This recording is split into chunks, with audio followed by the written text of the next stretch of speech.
अहो नमस्कार नमस्कार. अहोंचा झालाय रूप, कारण की अहोंनी शिजत लावलेली आहे तंदुरी. अतिश दादा आलेत आमचे. फॅनची सुद्धा सोय आहे. आमच्या रूम मधला फॅन खाली आलेला आहे. आभाकडे आरू आहे, इकडे पप्पा आणि दादा आहेत आणि दादांचा कॉल चालू आहे. आणि इकडे फणस आहे जो अजून पिकायचा आहे. पप्पा स्वच्छता करतायत. अरे नमस्कार. नमस्कार.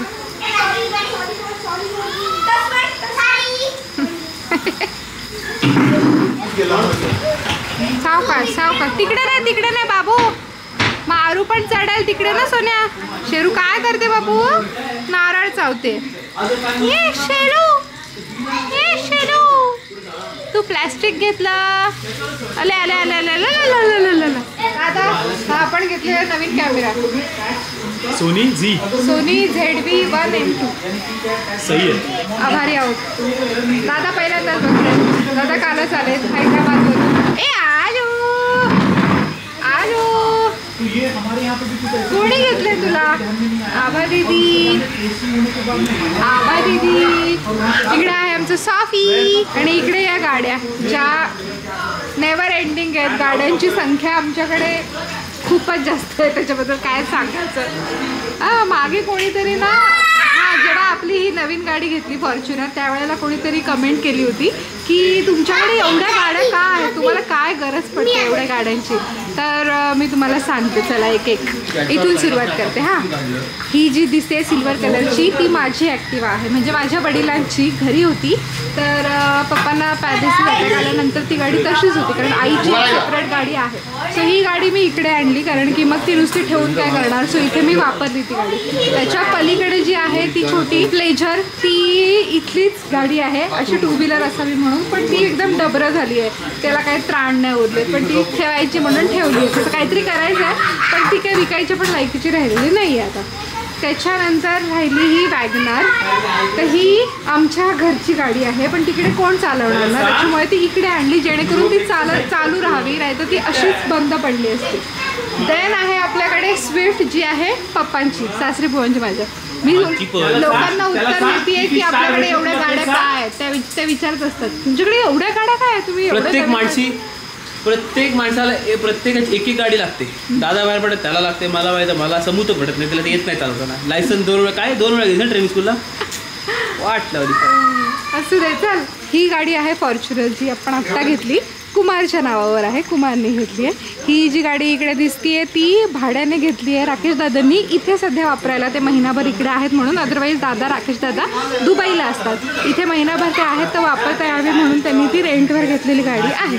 इथे ही एक बुलेट आहे, ती राकेश दादांची आहे. सध्यापुरती इथे ठेवलेली आहे. म्हणजे त्याच्यानंतर ही आहे ॲरॉक्स, जी आत्ता आपण घेतली. म्हणजे प्लेजर ॲक्टिवा जी आहे माझी माहेरची, ती खूप अशी जुनी झालेली आहे. ती खूप आवाज करत होती. सायलेन्सरचा प्रॉब्लेम झाला होता, म्हणून मला वापरता यावी किंवा घरात एक टू व्हीलर असावी चांगल्या कंडिशनमधली, म्हणून ही घेतलेली आहे, जी मी सुद्धा चालवू शकते अशी टू व्हीलर. तर ही घेतली कुमारनी. त्याच्यानंतर ही सायकल, मला वाटतं ही सायकल कोणाची आहे? कुमारची सायकल आहे, जी त्याने बारीक होण्याच्या दृष्टिकोनातून घेतली होती, पण बारीक काही झाला नाही, तो चालवायला काही गेलं नाही, पण ती आहे. आणि कुशलदादा आता सध्या जायला निघालायत वाटतं सायकलवर, म्हणून ती काढलेली आहे बाहेर. त्याच्यानंतर ही बुलेट आहे पप्पांची. तर ही जी गाडी आहे लाल कलरची, ती तशूची गाडी आहे. आणि ही जी आहे निळी, ती आरूची गाडी आहे. तर अशा आमच्याकडे गाड्या आहेत. आता तुम्ही सांगा, त्या प्रत्येकाला गाड्या लागतात वेगळ्या वेगळ्या कामांसाठी. नेक्सॉन इथे नाही आहे. दादांची, कुशलदादांची नेक्सॉन, ती मला वाटतं बाहेर पार्क आहे का? तिथे पार्क आहे. हां, तर असं प्रत्येकाच्या गाड्या. अजून आपली हैदराबादला, हां, अजून एक R15 दादांची, ती पण हैदराबादला. तर असं आहे. तर त्याच्यामुळे तर आमच्याकडे एवढ्या गाड्या आहेत. सगळेजण सगळीकडे राहतात, इकडे तिकडे ना, इसकी वजह से इतनी गाडी अपने एक पास है. ऊपर से इन लोग को, यांना सगळ्यांना गाड्यांची तेवढी आवड पण आहे. तर इकडे आमचं महिला मंडळ बसलं आहे. आई बसले आहे, अश्वहिनी आहे, तेजवहिनी आहे. चला मी सगळ्यांना हाय बोलून राहते.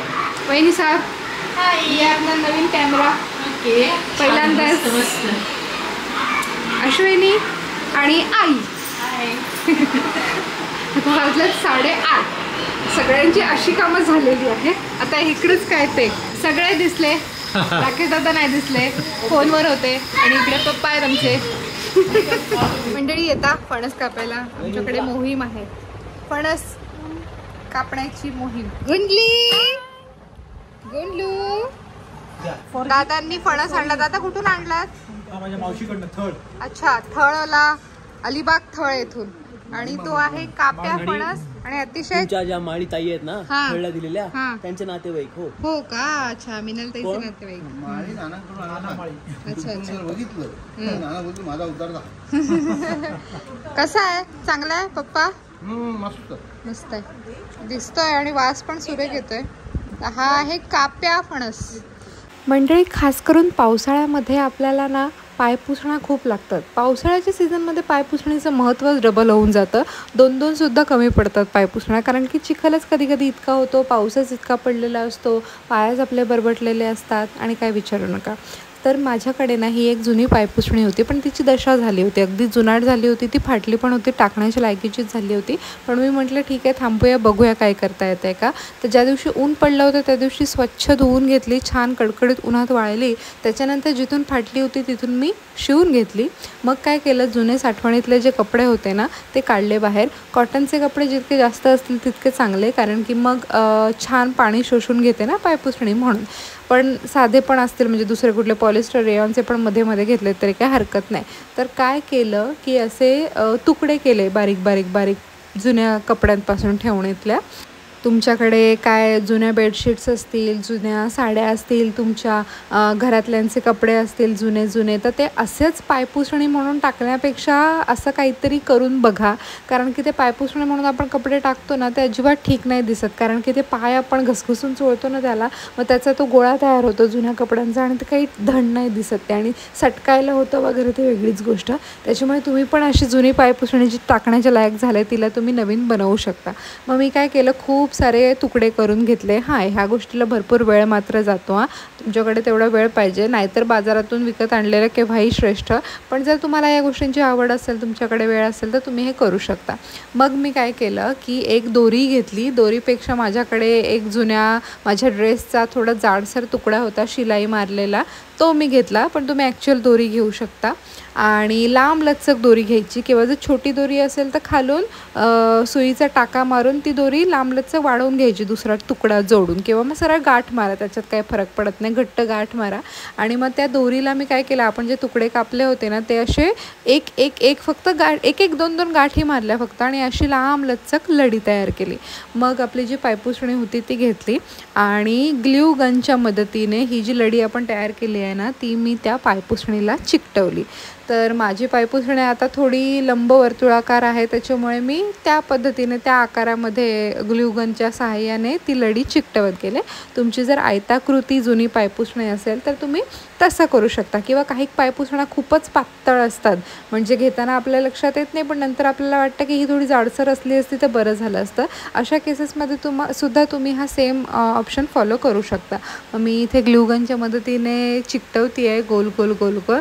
आणि मी जे कॉम्बिनेशन घेतले ते बघा, हिरवा आणि पांढरं आहे. कॉटनचे कपडे जास्त घेतलेत मी, पण मध्ये मध्ये आहेत माझे पण रेयॉन आणि पॉलिस्टर जुन्या साड्यांची. आईची एक साडी मला वाटतं मी फाडली होती, तर पण कॉटन जास्त घ्या, ते जास्त फायद्याचं ठरेल. आता आपण शेवटपर्यंत आलेलो आहोत. ही शेवटचा तुकडा मी लढीचा जॉईन करून दिला. तर ही आपली पायपुसणी तशी तर तयार आहे. तरीसुद्धा सेफ साईड मी काय केलं, खालच्या बाजूने टाके मारून घेतले, म्हणजे ती अजून जास्त दिवस टिकेल. तसं ग्ल्यूगनच्या मदतीने पण टिकते, आणि वरून हे टाके अजिबात दिसत नाही आहे जसं तुम्हाला दिसतंय. तुम्हाला जर हे जे तुकडे आपण केले ते जास्त वाटत असेल तर तुम्ही वरून थोडेसे कट करू शकता. बरं, मी काय ते ट्रिम करत बसले नाही, कारण की आपण अनइवन कट करतो ना, एवढं काय माप घेऊन थोडं ना कट करतो. तर ही आपली पायपुसणी तयार आहे. ते नुसत्या कपड्यापेक्षा हे बरं दिसतं. तुम्हाला आवडलं का नाही सांगा कमेंटमध्ये.